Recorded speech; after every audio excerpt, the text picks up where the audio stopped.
Hello, and welcome back to week 4 of the Mindful Healthcare Speaker Series Resources for Challenging Times. My name is Rihanna Hoffman. I'm an emergency room nurse with a background in oncology, correctional nursing, and also hospice.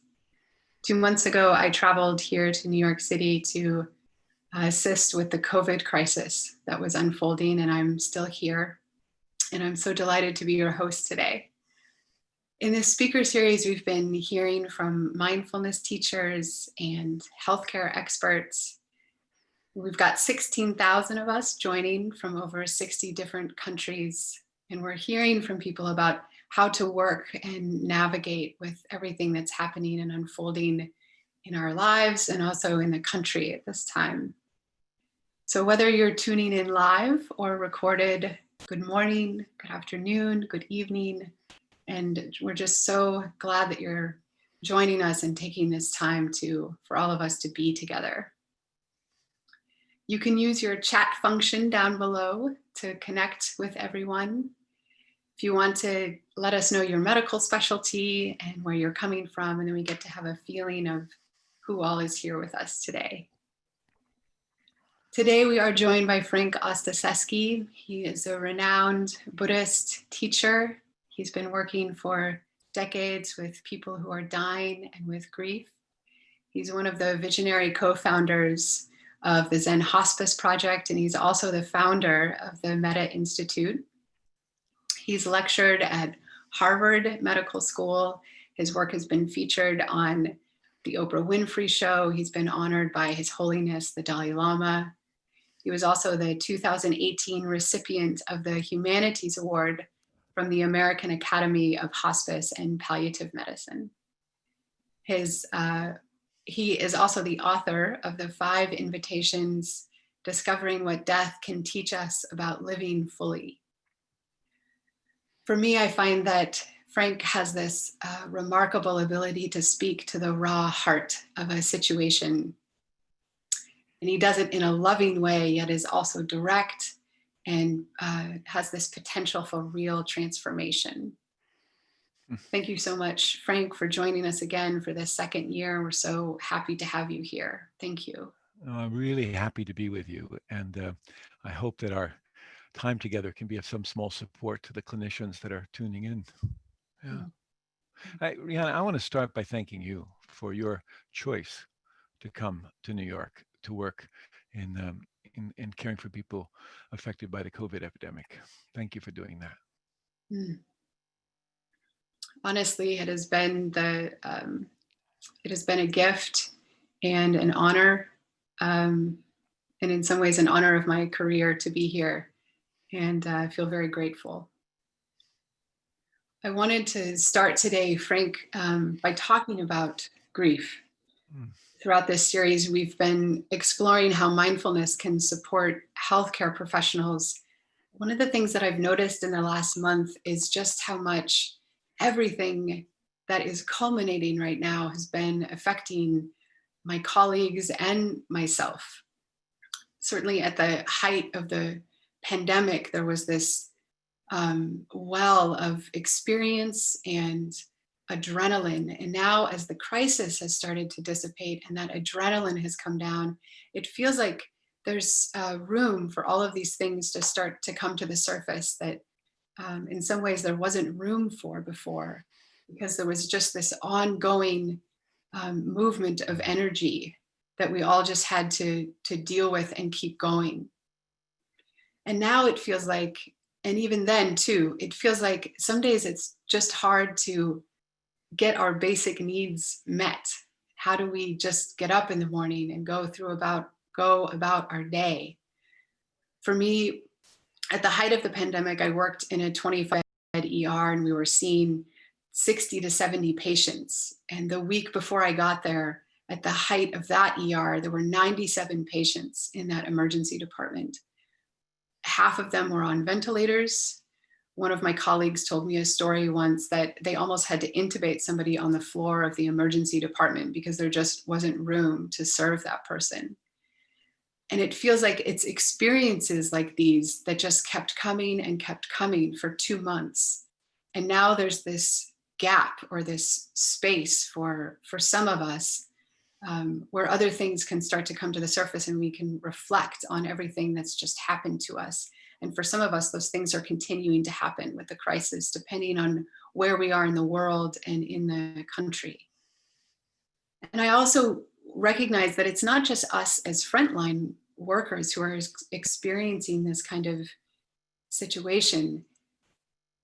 With everything that's happening recently in the last 12 days after the death of George Floyd, there's this well in the country of the racial wounds and divides that have always been there and are now deeply, deeply present. And so it feels like grief is just everywhere in the air right now. And I feel like what's most on my heart is this feeling that we have to find ways to take care of ourselves in the midst of it. And we have to find ways to somehow hold compassionately any experience that we're having, including grief. And yet, certainly, Frank, in modern culture and also in modern medicine, we're not taught how to do that. We're also not taught that it's a value that we should hold our grief with some compassion. Most of the time, we're taught how to just keep going. So, for me, I guess it's just most clear that this is the time when we most need an ability to hold our grief compassionately. And so I wondered if you could say something about this. You have spent your career working with people who are dying, and you also spent a good chunk of your career working with people who were dying during the AIDS epidemic. I wondered if you could say something about your own experience of grief and any advice you might have for us about how we as frontline workers and also just people can work skillfully and kindly with our own grief. Oh, what a beautiful question. You know, I think it's important at the beginning to understand that grieving is not a pathology. It's not something we get fixed, you know? And it's important to remember, I think, that our grief is not just about what we've had and lost, but what we didn't get to have. You know, our grief today, as you've been helping us to understand, comes from witnessing overwhelming suffering. Um, Not only the deaths that we've seen, but the opportunities that have been lost, you know? Um, and our normal coping strategies, the things we usually do in our day-to-day work life to cope with these kinds of the, the bearing witness to this kind of suffering simply aren't sufficient. It's not enough to have a glass of wine and go home and watch a TV show. That's not going to do it for us.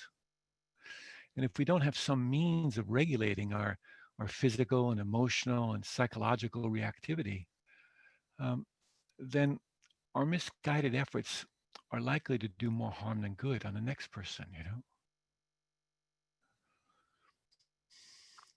So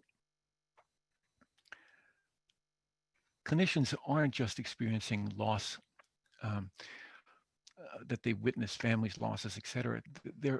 They're having to do this incredible work, like you've been describing, under unbelievable pressure without adequate resources.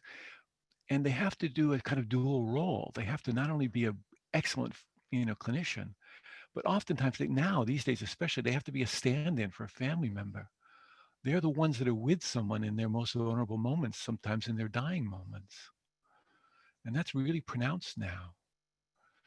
Um, so it's, you know, it's kind of different, you know, because people are having to do a lot of role blurring right now. They're having to do lots of different things. And to complicate all that, as you've said, clinicians are exhausted. You know, some are experiencing, you know, symptoms of PTSD, and certainly there's a great deal of moral suffering and distress over their own health. One of the things I'm seeing a lot is that physicians and nurses, all clinicians actually, are having challenges to their own personal integrity right now. And you know, they're being asked to do things that sometimes go against the grain of their values, and that's hard. lots of reported, you know, feeling overwhelmed, actually, empathetically overwhelmed. In the AIDS epidemic, when I was working with people, I was kind of in a situation like you're describing. I was, 30 or 40 people a week I was caring for were dying. And I had to find some way to work with this grief. I did a couple of things. I did three things in particular. One is I went back to my meditation cushion, and there I could stabilize and I could regulate my emotional and physical experience in some way. That was really helpful. But honestly, it wasn't enough. It just wasn't. So I went to a body worker once a week. And I'd go in and I'd lay down on the table, and the body worker would say, "Where today, Frank?" And I'd say, "Just here on my shoulder." And he'd put his hand on my shoulder and he'd leave it there. And I would weep for about an hour. He didn't do any kind of special body work, no woo-woo California stuff. He just maintained contact with me. And I'd get up from the table and I'd say, "See you next week." And he'd say, "Yeah." And we didn't talk about it. We just had the physical experience of grief. And then I did a third thing. I went to the hospital where I knew the nurses on the maternity ward. And I'd go there and I'd hold babies that had been born to addicted mothers addicted to crack and alcohol and other drugs. And these babies would just shake. And I would hold them in my arms in a rocking chair, and I rock them for about an hour before I go home to my own children. And I was able to soothe the suffering and the anxiety and the reactivity of those babies. And there was something about doing that simple act of service and being able to actually soothe the pain of someone when I couldn't always alleviate the pain of the people that I was working with, the adults I was working with. It was very helpful to me. So stabilizing myself, really experiencing the physical experience of grief, with relational contact, and then doing some kind of service that actually was a balancing factor for me were essential in my work with folks with AIDS. Now, we might not have the capacity to do that now. So I've been doing two simple things. At night, before I go to sleep, I'm really bad at self-compassion, Rihanna. I'm really bad at it. But I lie in bed at night and I lay there and I think about the people who are suffering, people who are alone, people who are afraid, people who are caring for other people. And I let myself feel that suffering, and I let the warmth emerge in my heart. And when I do, my innate compassion comes forward. And it's big enough to embrace the suffering that I've witnessed or that I am reflecting on. And it inevitably spills over onto me too, which is essential. So I do that before I go to sleep at night. In the morning, when I wake up, I put my hands on my heart again and I orient toward love. And I ask a really simple question. I say, what would love have me do today? And it sounds kind of new agey, but it isn't that way for me. It's a kind of stabilizing practice. It reminds me what's most important and it orients me to what matters most. Yeah. So those are the two practices I'm doing more than anything else right now. At night, compassion. In the morning, love. They're both two flavors of love, really. So, and it's something about physically putting my hands on myself, especially now when it's so hard for us to have contact with others, that's really essential and I think and important now. But that's just a way to get us started. Yeah. There's more we can talk about this. I'm so struck, Frank, by a number of the things that you've said. I feel like in my own experience, one of the things that I couldn't do without is this, I call it discharging energy. It's like I had to go home and move the energy that was stuck. I had to do it throughout my shift, and then I had to do it when I went home. And it was like I couldn't keep up with myself or with my patients or just with my own personal experience without doing that. So I would find these like gaps in my shift, even if it was just listening to someone's lung sounds. There was a gap there where I could breathe with another human being and I could remember my own breath and just touch in with the preciousness of life even amidst the total chaos that was happening around me. And it was like a way to tuck in to a moment to moment experience. And it was like that's all I had left at some times. And then when I would go home, just laying on my back and breathing and moving the energy by just simply feeling. And what you say strikes me because it dawns on me. I'm curious what you think. What do you think it is about physically experiencing grief, as you said, that actually touches something or moves something? Yeah, well, we have a lot of ideas about grief in our culture, and frankly, most of the mm, systems that we have in place to deal with people's grief are often actually white people's ideas. You know, let's talk about it. And that's helpful to talk about it. You know, bereavement groups are mostly around people talking or expressing their grief that way. But one of the challenges I think in that we have to reckon with is that sadness is just one face of grief. You know, it has lots of faces that include fear and anger and rage, like we're experiencing in our culture right now. And and sometimes it feels like a numbness, like we can't feel anything, like we're walking through molasses, you know? And so we have to make room for all the expressions of grief, from, you know, the sadness and tears. Some people cry oceans of tears. Some people like to isolate, you know, we like to just be alone in a corner and we don't want to be bothered by anybody else. And some of us need to get out onto the streets and rage. So I think we have to make room for all the different faces of grief and all the many expressions of grief. And one of them is that it's physical, you know, it's a physical experience. And the more we can touch that physical experience, the more access it gives us to our emotional life, you know. That's part of what meditation practice can do for us, is help us to have contact with our bodies. The bodies give us our gateway to our hearts. And the hearts help us to see how our minds are, you know, sometimes all over the place. You know, our minds can discern, they can help us distinguish between things, and that's essential. But our heart is what tells us what's true. Yeah, that's really what's important. And you know, the thing you were saying about how you would just find a way to connect with yourself during the course of your shift.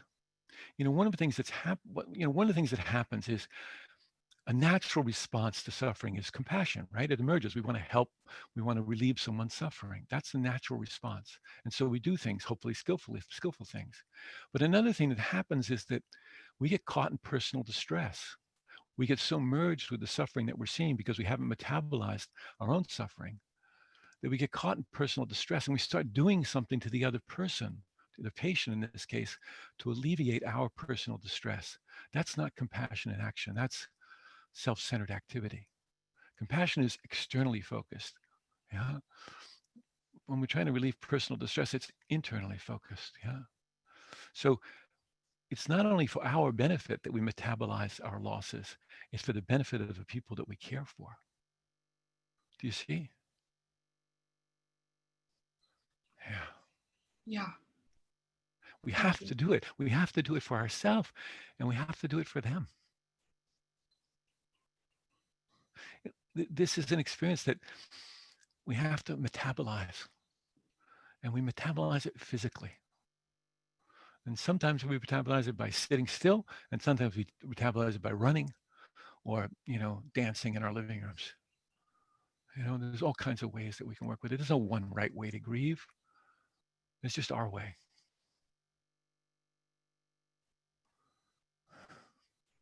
How would you suggest for people where the experience of grief in that moment is this numbness that you talked about? Yeah, well, numbness is a feeling. That's the first thing to get, you know. We think that numbness is an absence of feeling, but actually it's a feeling and it feels flat and dull, right? And so we know that. We get to know that, not with the idea of getting it to go away, but with the idea of getting intimate with it, like sitting down with it and having a cup of tea with it, getting to know it really well, you know? You see, when we investigate our own experience, even a little bit, like we're describing here, it allows us to build an empathetic bridge to other people's experience. if, for example, someone says they're afraid and we haven't really looked at our fear, we don't know what happens to us when we're afraid. If we say to that person, I understand, they will know that we are just guessing, and they will sniff out our sentimentality and our insincerity, and they'll yell bullshit, you know? So to be a trustworthy refuge for others, we have to investigate our own experience. So numbness is one of those experiences. There's a lot of people walking around feeling like zombies right now. Let's let's see what it's like, you know. Let's feel in that, if there's repression in that. Let's feel if there's just, I want to feel, I don't want to feel anything. Yeah. Let's see what the experience is in the mind and the heart and in the body. Let's let's investigate it, not to get rid of it, but to come to know it, so it doesn't have us by the throat. It doesn't have us in a stranglehold, you know. And we're not lost in our reactivity to it. We can be a little bit more responsive. Anyway, that's a long answer, but that's some of what it is, I think. I feel like this connects really deeply to some of the book that, or of the book that you've written, some of what I've been most struck by in my time here and what I've been most helped by. There's 5 invitations, and there's 2 of them that I feel like I've been resonating most deeply with. And the first one is the second invitation, which is welcome everything, push nothing away, which I feel like is what you were just speaking to a bit. Yeah. And I wondered if you would say more about that invitation. Well, let me first say that all of these invitations, all 5 of them, came to me from people who were dying. You know, it's basically what I learned from them, from sitting at the bedsides of a few thousand people. So they aren't just nice cliches. They're meant to be tough. You know, welcome everything, push away nothing. I mean, it sounds like it'd make a great bumper sticker, you know. But you know, we can ask, is that even reasonable to do? Is it intelligent to do? You know, the word welcome confronts us. It asks us to temporarily suspend our rush to judgment and to simply be with what's happening. And it doesn't mean we have to like what's happening or agree with what's happening. Our task is just to meet what's showing up for us, you know? Like there's this guy, a friend of a friend, he was a psychiatrist, a great psychiatrist, and he developed Alzheimer's disease. And they went to his house for dinner. Some friends went to his house for dinner, and they rang the doorbell, and he opened the door, and he looked at them blankly, you know? And he just stood there for a little while, and he said, I'm sorry, I don't remember names anymore, and I can't recall faces. But I know this is my home. And if you are standing on my front step, I know that my home has always been a place where people are welcome. And so my job is to invite you in. Please come in. That's really what this, you know, invitation is sort of suggesting, you know, that it's on our doorstep. What's it got to show us? What's it got to teach us, you know? You know, the great African American writer James Baldwin, who I've been reading a lot of lately, you know, he said, not everything that can be faced can be changed, but nothing can be changed if it's not faced. Yeah. So to welcome everything and push away nothing, that's what it means. I, one last thing on this. A few years ago, I had a heart attack. I was teaching a workshop on compassion for doctors and nurses. In the middle of it, I had a heart attack, and they rushed me to the ER and all that stuff. And anyway, I had open heart surgery, and it was a big deal, right? And I came home, and I was recuperating, and a very famous Tibetan teacher called me up, and he'd had heart problems too. So I asked him. I thought, oh, he's going to know what to do. You know, he's going to give me some esoteric practice. And so I asked him, how did he deal with it? The pain and the drama and the emotional upheaval, it was part of that experience. And then there was this long silence on the other end of the phone. And then he said, well, I think it's good to have a heart. And if you have a heart, you should expect it will have problems. And then he encouraged me to rest a little bit more. And then he hung up. That was it. No esoteric practice, no great Tibetan teaching, you know. And after I got off the phone, I thought, he's right, you know. If we have a heart, if we have a human body, if we have a human life, we should expect it will have suffering. Who told us that it should be otherwise? That's so. That's the first noble truth, we say in Buddhism. And the question is, how will we meet it? How will we relate to it? How will it enable us to feel our kinship with others who are suffering? So, yeah, to welcome everything doesn't mean we have to like it. It just means we have to be willing to meet it. Yeah. Thank you for that, Frank. Yeah. It's hard. I mean, that's really hard. It's not so easy to do. And we can only do that. We can only welcome everything. We can't do that as an act of will or should in our life. It can only be done as an act of love. To welcome everything, push away nothing, that's an act of love. And love is not a gated community. Everything gets to come in, right? Everybody, every part of ourself, even the people or the parts of ourself that we think are completely unlovable, they get to come in too. Everybody's allowed on the bus.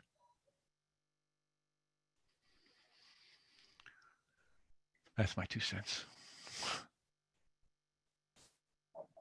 I feel like this connects to the other invitation, or this sort of pith instruction that you offer in your book, which is the fourth invitation of find a place of rest in the middle of things. Mm. And this notion of courageous presence. I wonder if you would say something about that. Well, most of us think we're too busy, and probably we are, you know. But also the way we think about that topic matters.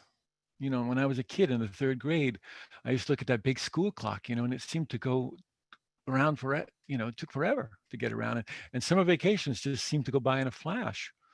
You know, I have a different relationship to time now. A lot of us think we'll rest when we get our list checked off. You know, I don't know about you, but my list is never checked off. So we have to find a place of rest right in the middle of what we're doing. It's like what you were describing about being in the ER. That when you're listening to someone's pulse sounds, when you're listening to their breath, you find a place of rest right in the middle of that activity. And how do you do it? You do it by bringing your attention fully and completely to whatever it is you're doing. And there we find a place of rest. Like there's an old Zen story about, a monk sweeping the temple grounds. There's lots of Zen stories about that. And, you know, we have this idea that the life between monks is always one of loving kindness, but it isn't always. Sometimes we can be pretty snide with each other. And this guy's sweeping the temple grounds, and another monk comes by and he says, "Too busy," kind of criticism of him. And the monk who's sweeping, he says, "You should know there's one who's not too busy." And then he goes on sweeping. And what he's talking about is that although he's active in this sweeping of the temple grounds, there's a part of him internally, that's quite stable and grounded and present for what it is that he's encountering, or what he's in the middle of, right? So can we do that? Can we find the place of rest right in the middle of what we're doing? There's this phenomenon that happens for um, people who've been diagnosed with cancer. I've worked with lots of folks like that over the years. And they talk to me about what they call a secret gratitude. And I love this expression. And what it means is that they have a gratefulness that, due to their life-threatening condition, they can say no to things now. They can say no to that really boring dinner that they were going to go to on Saturday night. They can say no to their friend who calls them up and whines about something that's unimportant to them. Yeah. They say that now I can rest. Now I can really rest. Do we have to die before we can rest in peace? Let's find rest here and now in the middle of what we're doing. And I think presence, compassionate presence that you brought up, is a way that occurs, or it's an expression of that, we could say. Compassionate presence is first, of course, settling into our own body and breath so that we're stable. But then it's really evoking in the heart this warmth, this tenderness, this mercy for the other person's suffering or for our own. One of the things we think about compassion is it's about alleviating suffering. And that's great if you can do it, but we can't always do it. So one of the other things that I think compassion does for us is it enables us to bear witness to suffering, to stay with it when we can't get rid of it, to stay in the room when the going gets tough, like you have to do in the ER. And what happens when compassion is present is that all our defenses against the suffering, all the ways we want to avoid it, all of our aversion to it, that those defenses fall down. And when they fall down, we can see clearly what the true causes of the suffering are. And then maybe we can intervene and through some skillful action. So I think that compassion isn't just about alleviating suffering, it's about helping us to be with the truth of suffering and to tolerate suffering until the true causes of that particular suffering become apparent. Yeah. And all of us can do that. We have to understand we can do that. That's in our bones. Sure, some of us have more training in that area, but we should know it's in our bones. We've been doing this with each other for thousands of years. And docs and nurses can do that. They do it every day. I have trouble with this phenomenon we have of calling nurses and doctors heroes these days. I think it makes it really hard on the nurses and doctors. The ones I know don't think of themselves as heroes. They think of themselves as just doing their work. And in some ways that work is ordinary for them. And by this I don't mean that it's not important. I mean that it's normal for them to do this work. And they don't want to be distracted by heroism. They want to just be there, be present and alive, and the best possible support they can be. So that's our work, right? And last thing on this is you're probably really good at this, I bet, which is that I have lots of skills. I have lots of tools. I got a whole toolbox full of tools that I've developed over the last several decades, but I don't lead with my tools. I lead with my humanity. When you go and you're working with a patient, you've got terrific skill sets at helping to assess what's going on, but you also connect with them as a human being first. And then all of your other actions, all of your expertise that are there, they're in your back pocket and you can pull them out and use them, We don't lead with those. We lead with our humanity. And that's really, don't underestimate the healing power of human presence. It's phenomenal.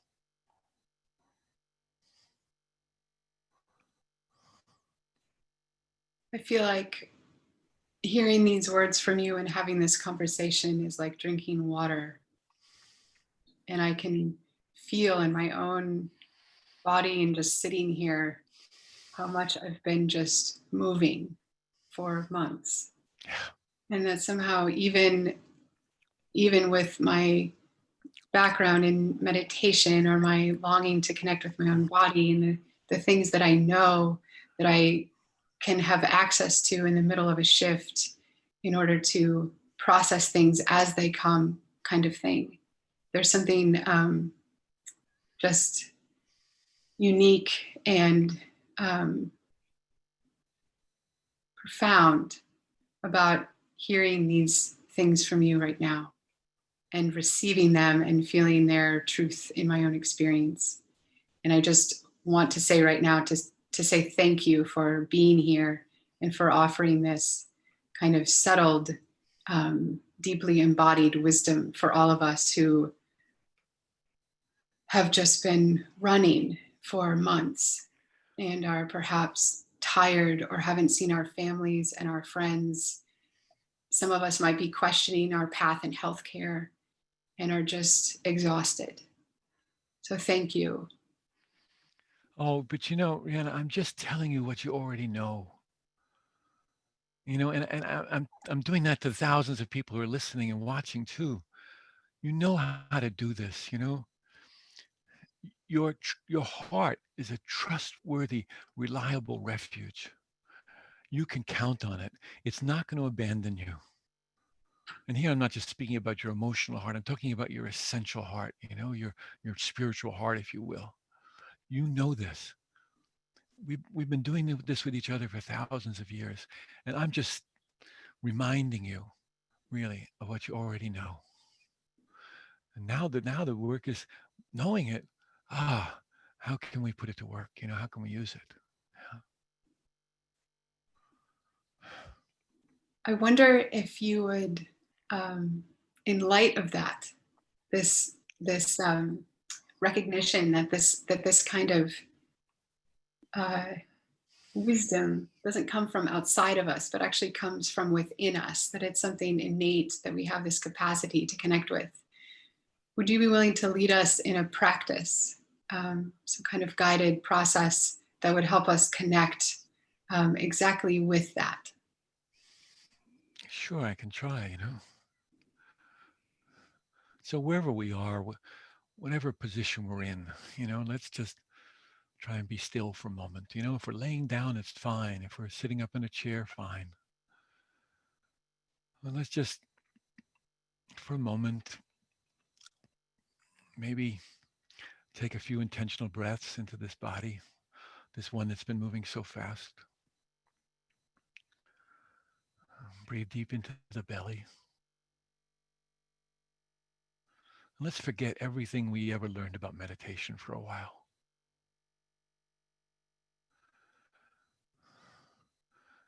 And let's start by just pausing. Pause is a choice. It's a choice not to be swept away by the momentum of habit. Pause is a way of remembering who you actually are. It's about collecting the mind and the heart and the body in this moment. So let's just pause, okay? However we do that, let's just pause.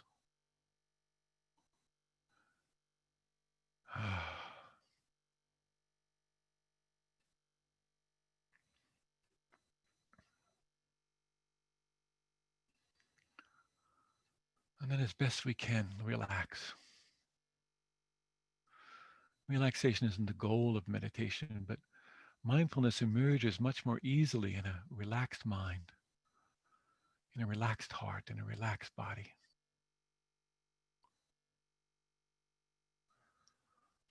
So check the body right now. Check the heart and the mind. Just softening, releasing any unnecessary tension that might be there.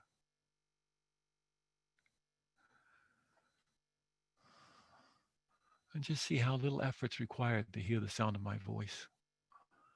And even that you can allow to come and go. No extra effort is needed.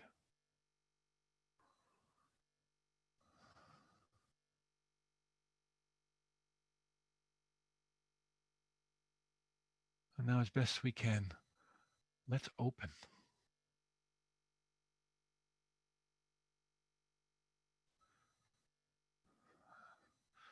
Can you really be open-minded even for a few moments? Liberating yourself from any fixed views or beliefs about who you are and what you think is possible in this moment.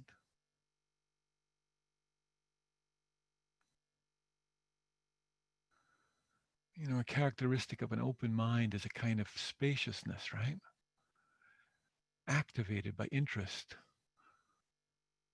by curiosity, by wanting to know directly. So can your curiosity be greater than your criticality for a few moments?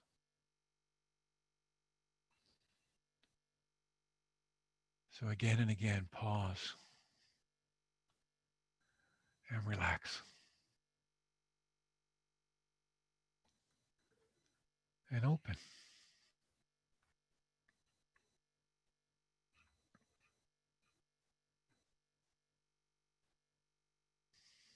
And then allow. Allowing takes us beyond accepting and rejecting altogether. It's a kind of trusting in what's emerging.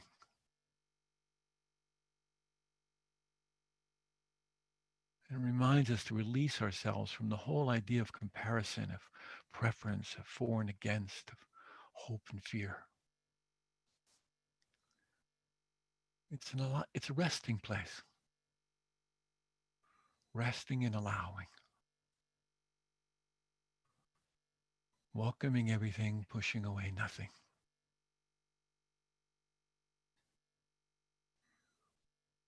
In this moment, nothing special to do, no place to go, no one special to be.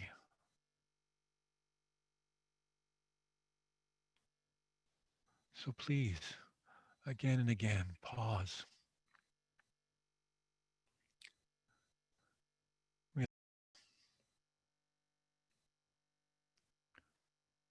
Open. Allow.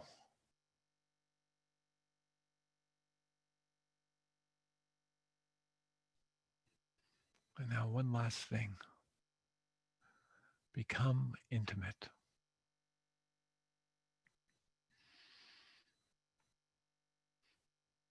These days I say my primary practice is learning how to be intimate.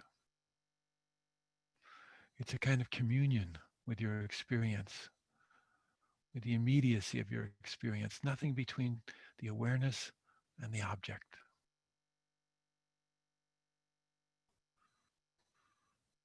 Become intimate. It's the kind of loving, fearless receptivity. No I and other, just the intimacy of knowing directly.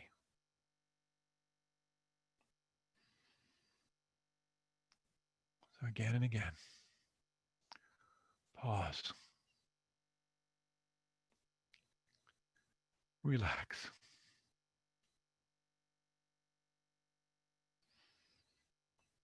Open.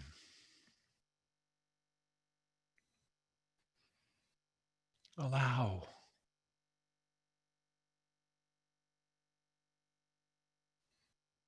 Become intimate.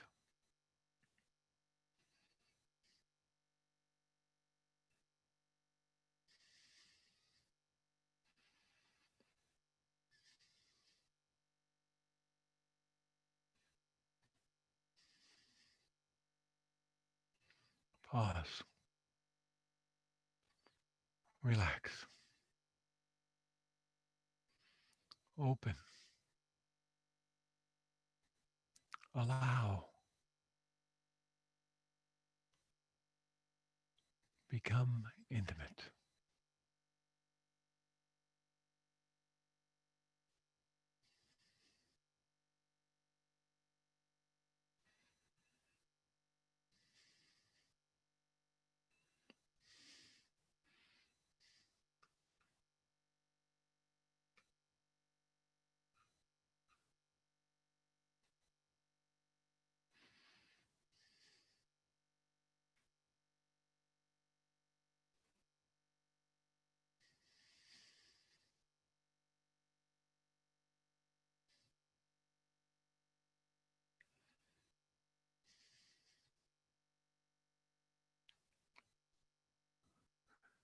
We know how to do this.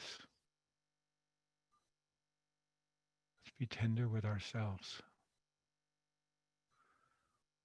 We've been going so fast, dancing as fast as we can. Pause.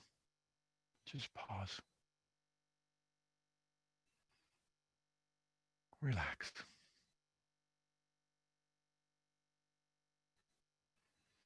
Now open. And allow.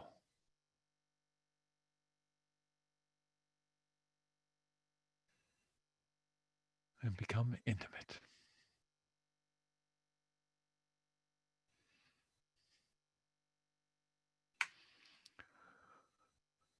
Thank you very much for your practice.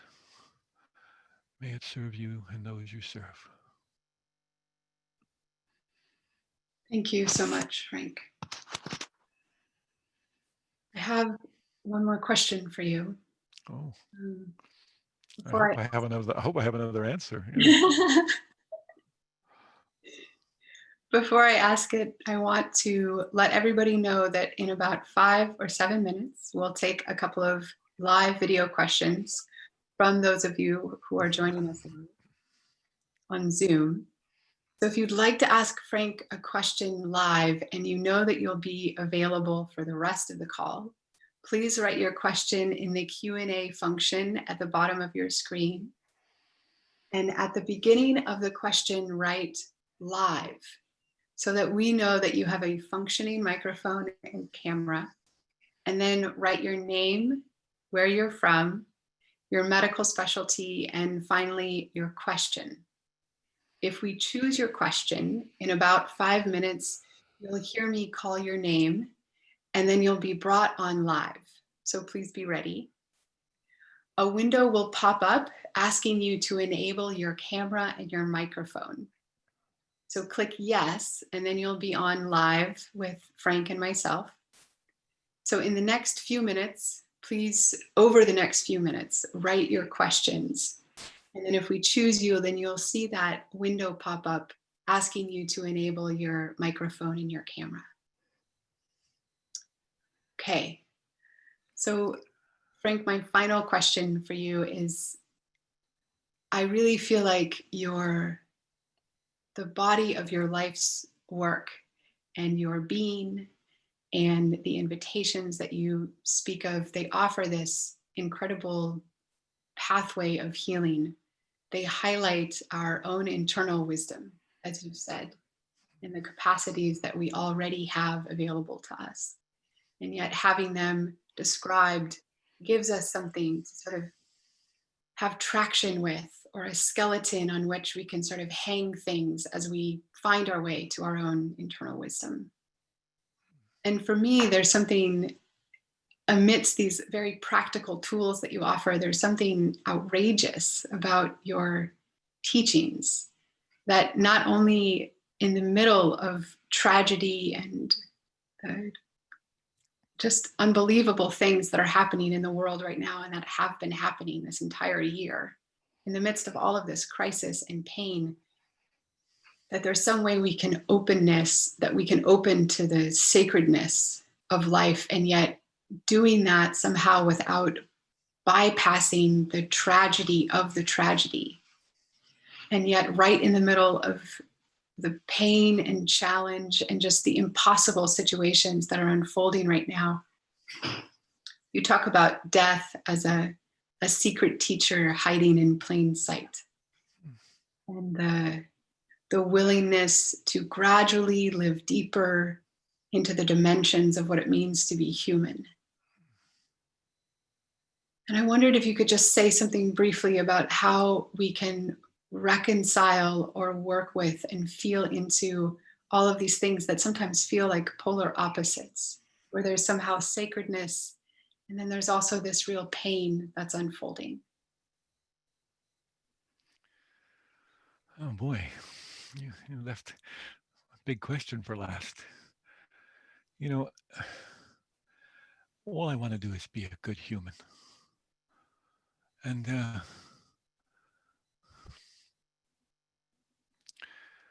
I think this life of ours is a kind of invitation to feel everything, actually, to come into contact with this strange and beautiful and horrible and sometimes ordinary thing we call life. For me, it's an opportunity to be conscious of the fact that some of us will make love, while others make war.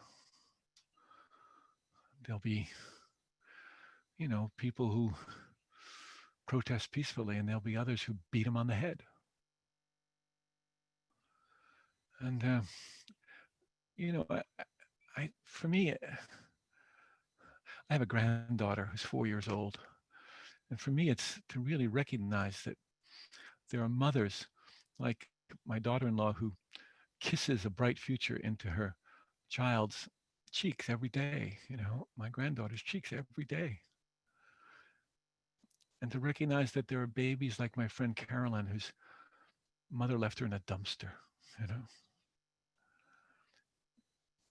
It's being willing to see that African Americans are being killed on our streets, and that there are thousands, countless numbers of people all over the world who are out on the streets trying to speak truth to power.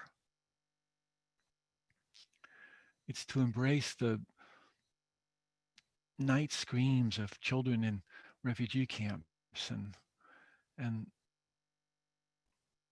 and the ones, you know, that are making forts out of pillows and bed sheets in their living rooms, you know. There's devastation and there's hopelessness, and at least for me there's this passionate holy commitment to creating a better world for everyone. For me, the part of being human is realizing that the healing that I'm always looking for and that I'm trying to support in the world, it's always found by moving toward the suffering. This is the first step in rediscovering our innate wholeness.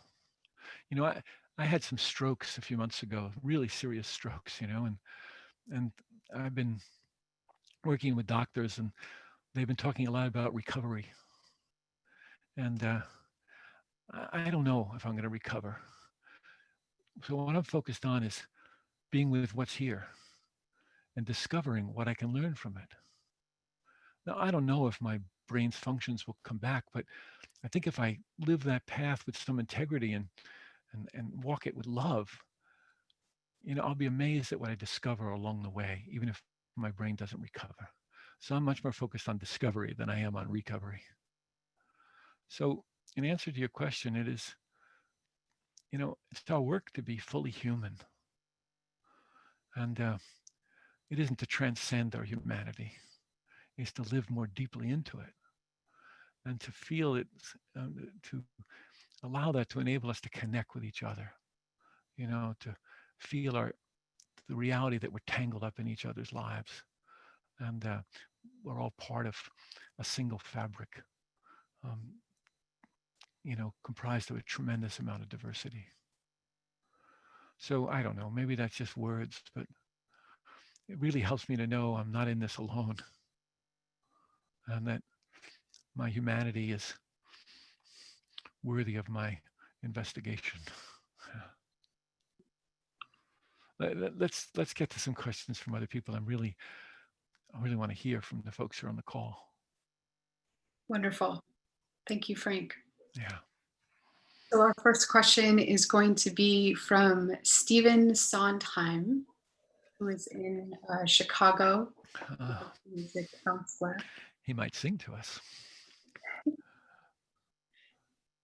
So Stephen, I wondered if you are with us, and you should be seeing a window that's popping up asking you to enable your audio and your video. You can Yes, I just did. Can you see and hear me? Yes, sir. Okay, well, thank you, Frank, for your kind and gentle words. I'm wondering, particularly about parents, but doggone it, I probably need to read the question. How do we deal with regrets, particularly for unfinished business? Like, for example, my father died when I was 19, and I wasn't grown up yet.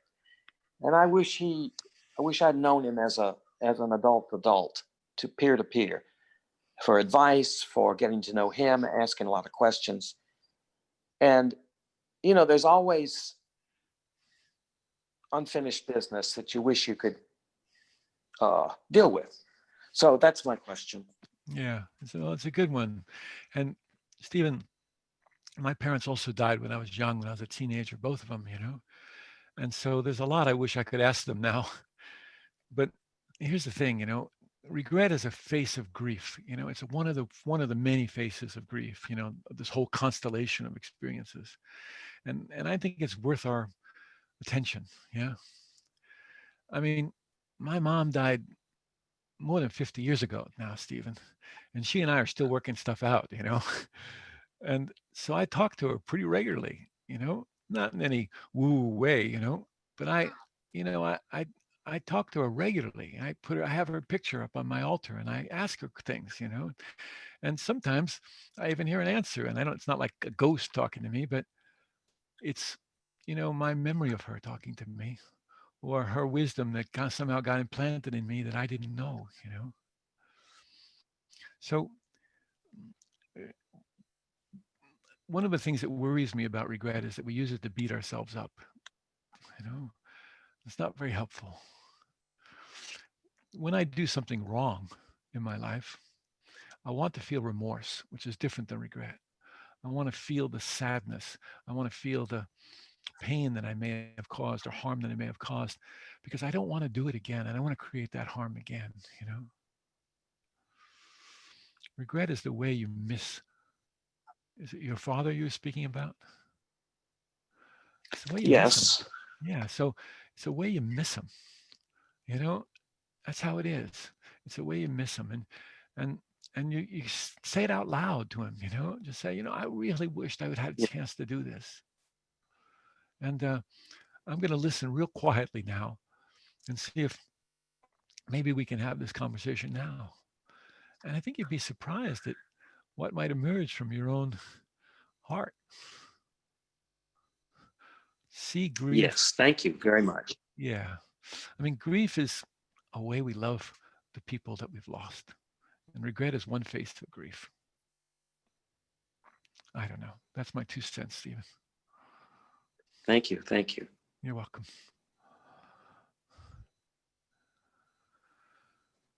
Okay. I think we have a second question, and that is from Amina in Calgary, who's also a counseling student. Amina, I'm wondering if you can see the window that's asking you to enable your video and microphone. And we'll wait just a moment while she comes online with that. I see her up in my, there she. Hi, Amina, go ahead. Hi, thank you so much.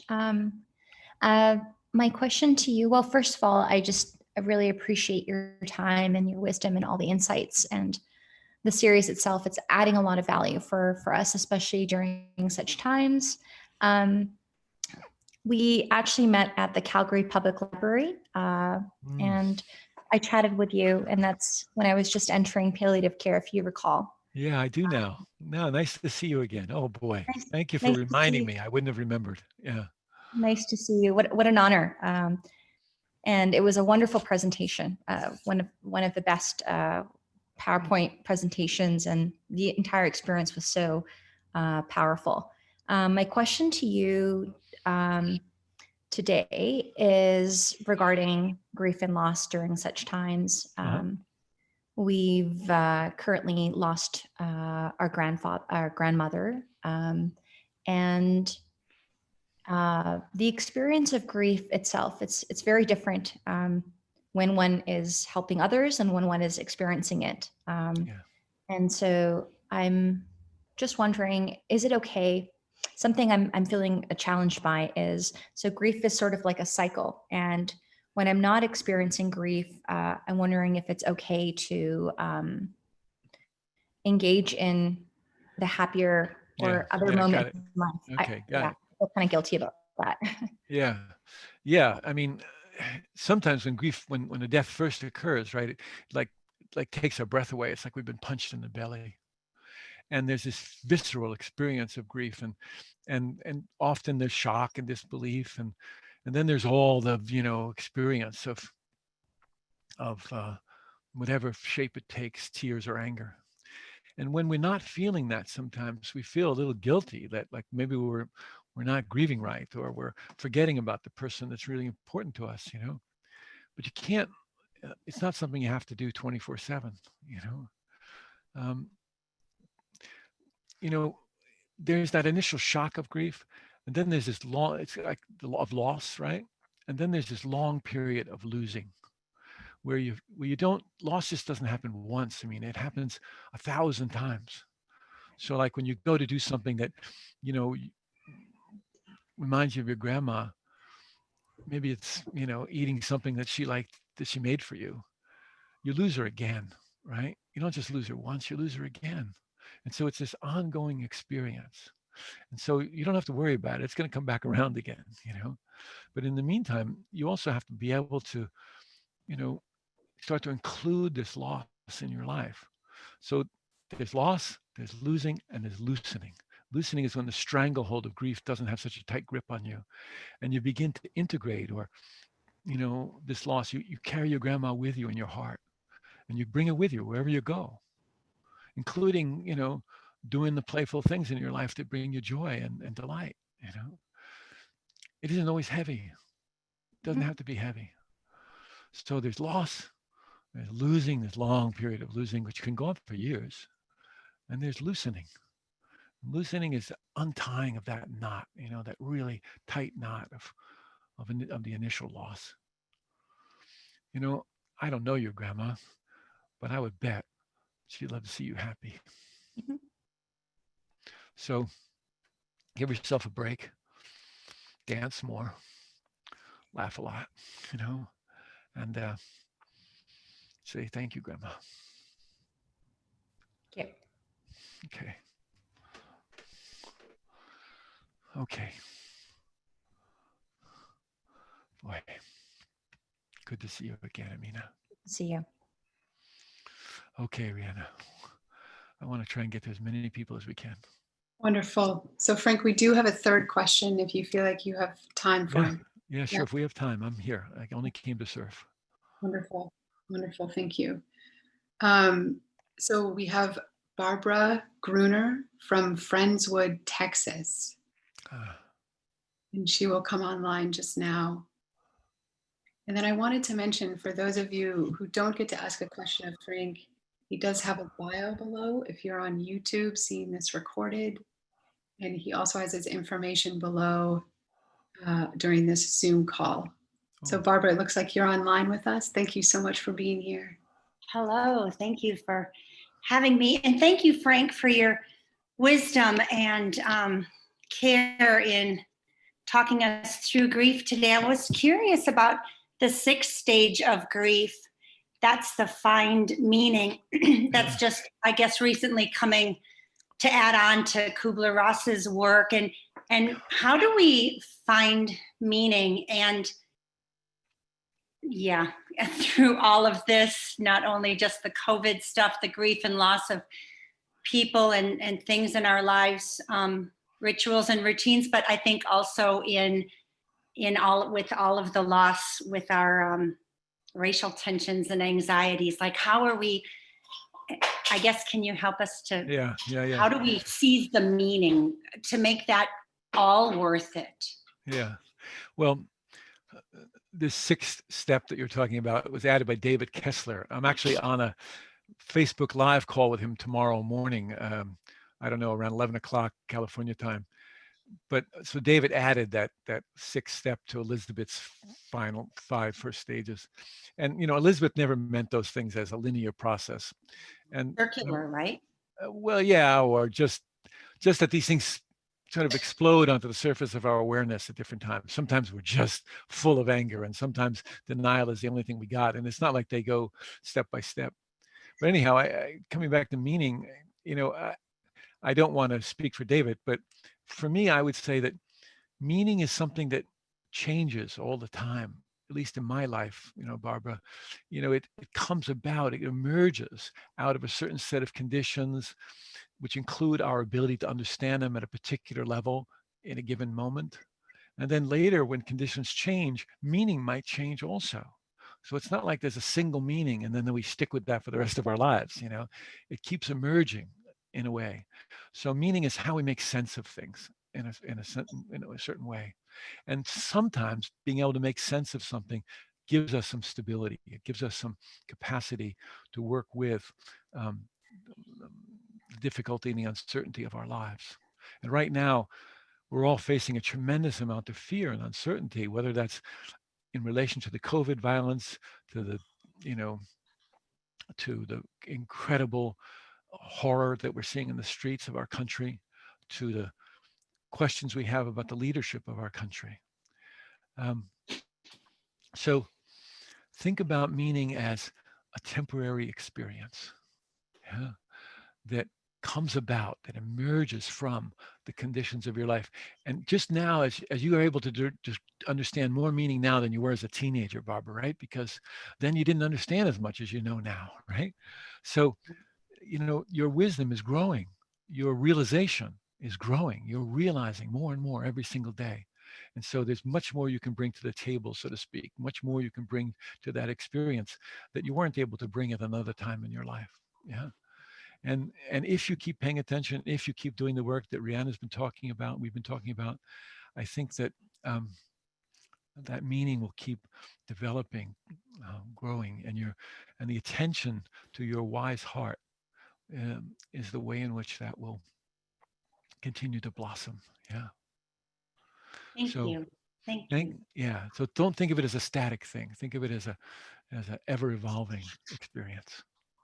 Okay. Got it. Thank you so much. You're very welcome. Thank you for the question, and thank you for being here with us. Yeah. Oh Barbara, boy. so much. A couple of things. I just want to acknowledge to our audience we're a few minutes over time. Frank, we do have a fourth question if you would be interested in answering that at this time. I'll stay as long as is helpful. Wonderful. For those of you who do need to go, I just wanted to acknowledge that, Frank, there's a couple of questions that have come up. People are interested in perhaps joining your Facebook Live tomorrow. And if that's open and available to them, how can they do that? They can go, they just, go into Facebook, type in David Kessler, Kessler, and he has a group about, he started a support group for people during COVID-19, and now there are 15,000 people who have joined that group. So, just put David Kessler's name in Facebook and you'll find it. I think also, if you go to my Facebook page, Frank Ostaseski's Facebook page, you'll see a link to it. And you can just join it live. It's no cost, and it's David and I talking together. So please join us tomorrow. Wonderful, Frank, thank you. So our fourth question comes from Ali, a family doctor for 25 years in the UK. So Ali or Ali, if you would come online at this time.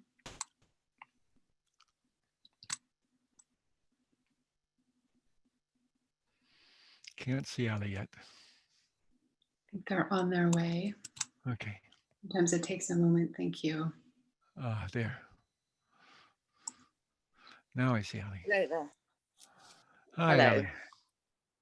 Hi. No, I was very moved by your talk. Thank you so much. You're very welcome, Ali. In England, you're in England, are you? Yeah, that's right. Yeah, you don't have the term welcome, hey? My wife is a Brit. So, you say no trouble at all, But welcome. My wife, when she asked me, she said, "What's that mean, welcome?" And I stuck out my arms as far as they could stretch. And I said, "That's what it means. It means, wide open, welcome everything." Yeah. Anyway, sorry to interrupt. Please go ahead, Ali. No, that's right. Well, you beautifully described the power of human touch, and being a family doctor of so many years now, I reach out and touch at least the hand of my patients at opportune moments during a consultation. And of course, nowadays we can't do that. If I do touch patients, it's with rubber gloves. Yeah. And most of my consultations are by phone call or video call. So it's really how we sort of transmit the power of human touch without being able to touch the other human. Oh, Ali.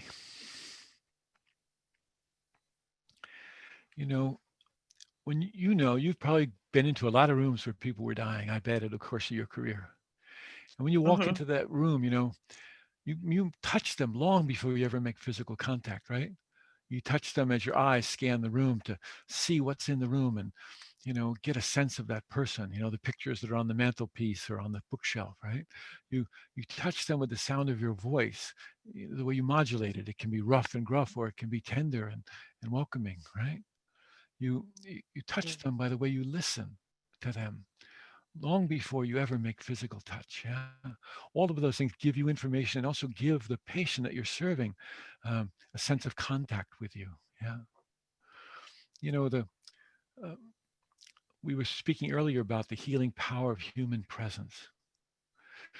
When I had my heart attacks, and again when I had my strokes, I could smell when someone opened the door whether or not they were somebody I could trust by the way in which they entered the room. You know, did they enter the room looking at the monitor or looking at me? Yeah. Yeah.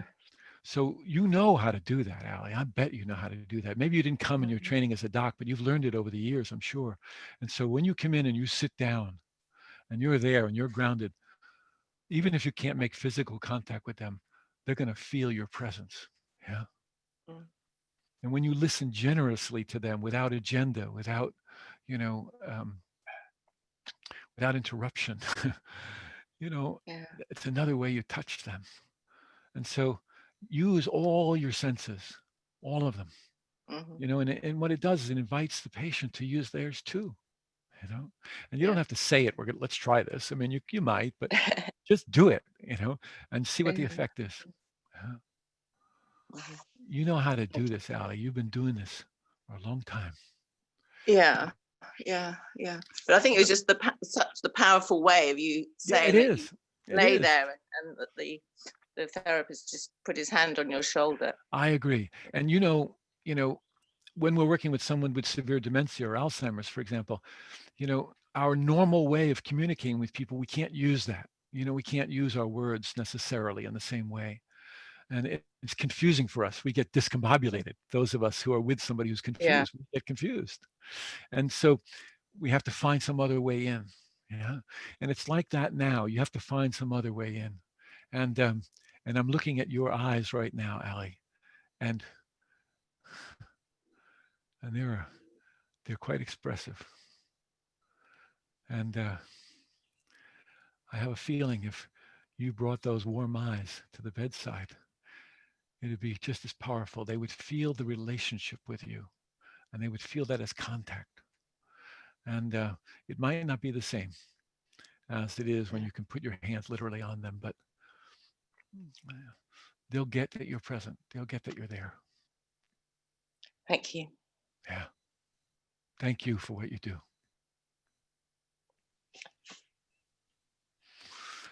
Okay, Rihanna. So we just have a few more minutes left, and I just wanted to say thank you to all of the people who have asked questions today, bringing your heartfeltness. I'm so glad this was available. And Frank, thanks so much for everything that you brought to being with our questions. So glad that all of us were able to be here together today, whether you're joining us live right now or also in a recording.